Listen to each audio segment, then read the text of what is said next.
One fund, on point for today, the expert to talk about it. This is the ETF of the week. Welcome to the ETF of the week, where we examine trending, new, newsworthy, unique, and intriguing exchange-traded funds with Todd Rosenbluth. He's the head of research at VettaFi. And at VettaFi.com, you'll find all the tools you need to make yourself a better, smarter, more confident investor in exchange-traded funds. Todd Rosenbluth, it's great to chat with you again. It's great to be with you again, Chuck. Your ETF of the week is the Vanguard Core Plus Bond ETF, VPLS. VPLS, the Vanguard Core Plus Bond Fund.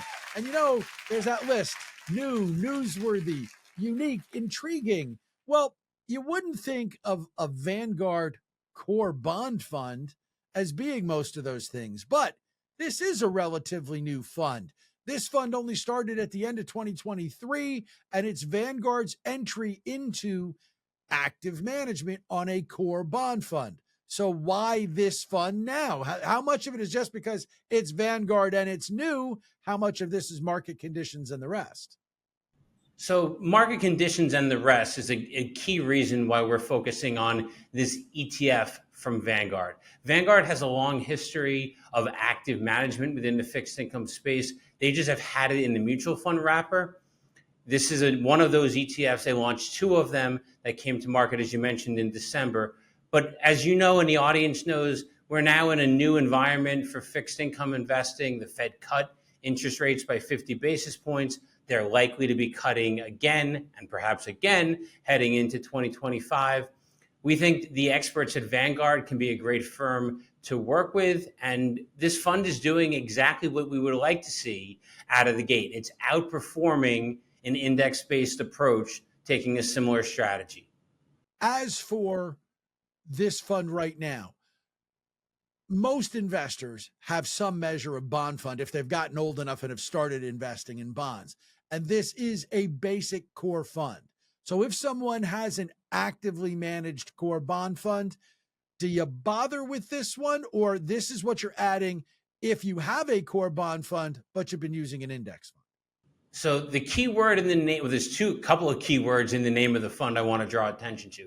One is that it's an ETF, because people were using the phrase fund. Vanguard offers a mutual fund version of this that'll have the word fund at the end of it. So the Vanguard Core Plus Bond ETF, and then that plus is relevant. So if you own the broad aggregate bond index, you might own BND, which is Vanguard's total bond index ETF, or you might own the mutual fund version of that as well. Vanguard happens to have the largest of the index-based bond strategies today.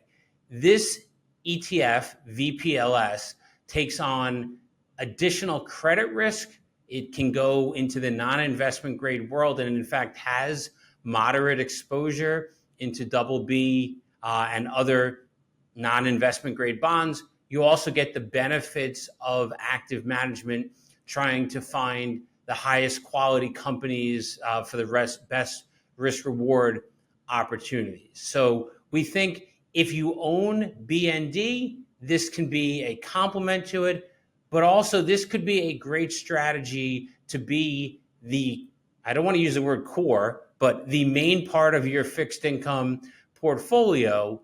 And then you could use other index-based ETFs from Vanguard or others to add additional exposure than you might have. And I just want to come back to why am I not saying core? So there is a Vanguard Core Bond ETF. We're not talking about that one. This is the Core Plus Bond ETF that has non-investment grade bond exposure.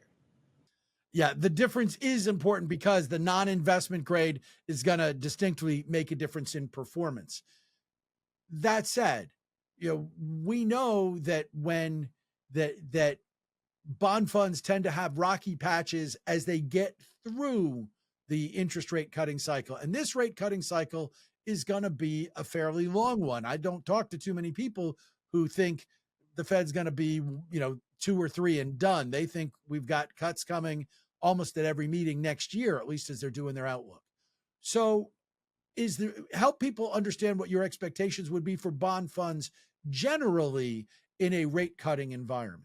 So if the Fed continues to cut interest rates, that's a good thing from a total return potential opportunity, a price appreciation opportunity for the bonds inside a portfolio. And so this should be 2025 should be a better year than the last few years. 2024 has been relatively good. This bond ETF VPLS is up, I think, around 5%, if memory serves. The last time I looked at it, so it's having a decent year. It's actually outperforming the index-based BND, notably because it's getting rewarded for its active management. But this is a good environment to be taking advantage of bond strategies and active bond strategies. Whereas, of course, you as the investor don't have to have a great crystal ball in terms of the number of rate cuts. The team at Vanguard or whoever your manager happens to be can certainly help you out there.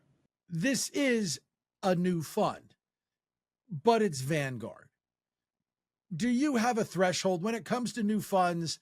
When it's not the biggest name companies, when it's not the Vanguards, the BlackRocks, Fidelities, and what have you.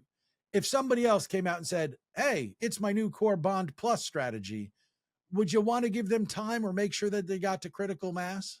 So I think it's important to know who's running the fund and what else they are running. So the team that's behind the Vanguard Core Plus Bond ETF is also running the mutual fund, the Vanguard Core Plus Bond Mutual Fund, or it just has the word fund in it, as well as a couple of other active fixed income strategies at Vanguard. And I'd encourage folks to go to Vanguard's website and learn more about those individual funds, make sure that they're looking at apples to apples comparisons and having all the data. But yes, you want to make sure that you're comfortable with the team that's running your active strategy, whether that's the individual portfolio managers or the firms, that the firm has that expertise to be able to carry the water for you in the fixed income area that you want them to do. It's the VPLS, the Vanguard Core Plus Bond ETF. Make sure you know that you're looking at the right one. Again, VPLS. It's the ETF of the week from Todd Rosenbluth at VettaFi. Todd, great stuff as always. See you again next week. See you next week, Chuck. The ETF of the week is a joint production of VettaFi and Moneylife with Chuck Jaffe. And yes, that's me. And I'd love it if you check out my hour-long weekday show by going to MoneyLifeShow.com or by searching for it wherever you find your favorite podcasts. And if you're searching for more and better information on your favorite exchange-traded funds, look no further than VettaFi.com, where they've got a full suite of tools to help you. They're on Twitter or X at Vetta_Fi. And Todd Rosenbluth, their head of research, my guest, well, he's on X too. He's at Todd Rosenbluth. The ETF of the week is here for you every Thursday. Make sure you don't miss any by following along. And we'll be back with another great fun for you next week. Until then, happy investing.